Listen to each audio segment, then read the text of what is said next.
¿Qué es lo primero que se te viene a la mente cuando decimos humedal? Tal vez húmedo, agua, lodo.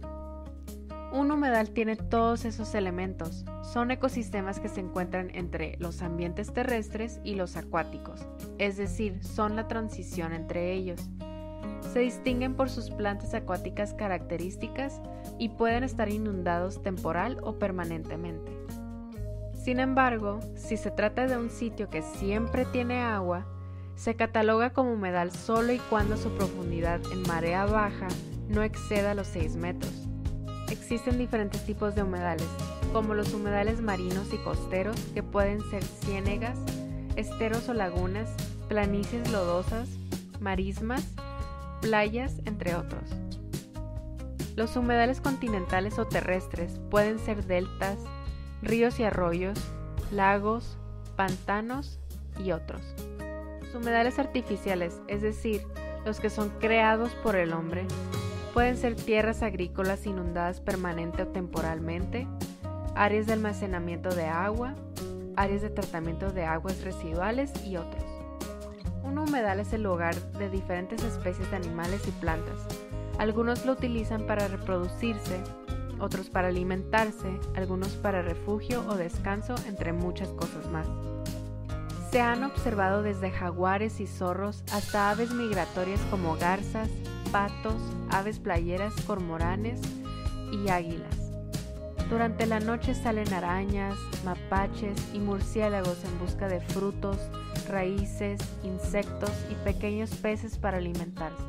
Por el mar llegan camarones, peces, lisas, mojarras y cabrillas, además de otros peces de importancia comercial.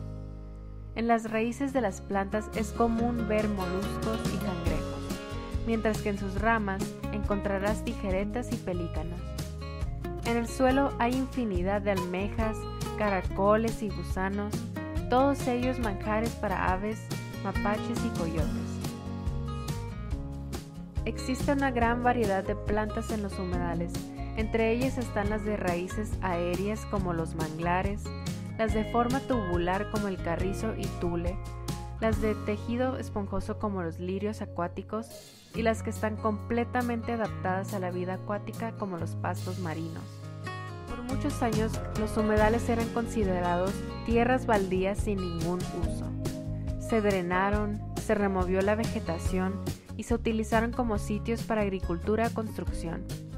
Ahora se sabe sobre todos los beneficios que nos dan los humedales, hasta los servicios ambientales como es la regulación del clima, captación y filtración de agua, barrera contra tormentas e inundaciones, captación de dióxido de carbono y liberación de oxígeno, así como ser el criadero y hábitat de muchas especies. Aún así, los humedales siguen enfrentando diferentes amenazas como son principalmente la fragmentación de hábitat por cercos, carreteras y otras construcciones, la contaminación por basura y agroquímicos, el cambio climático que afecta los procesos naturales y el urbanismo, donde la mancha urbana y los humanos comenzamos a invadir los humedales. Para combatir estas amenazas, en 1971 en la ciudad de Ramsar, Irán, se firmó un tratado internacional en la Convención sobre los Humedales entre varios países donde se designaron humedales de importancia internacional con el objetivo de mejorar su conservación.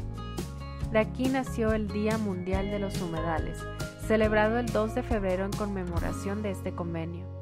Cualquiera puede aportar a la conservación de humedales a través de acciones dentro de su propia comunidad, así como realizar talleres y pláticas de educación ambiental, crear un club ambiental, realizar salidas guiadas de senderismo y avistamiento de flora y fauna, organizar grupos de vigilancia para actividades ilícitas que dañan al ecosistema, realizar actividades culturales como obras, exposiciones, festivales, entre otras cosas, o crear material educativo sobre humedales. Los humedales son más de lo que parecen. ¿Y tú? ¿Conoces los humedales de tu región?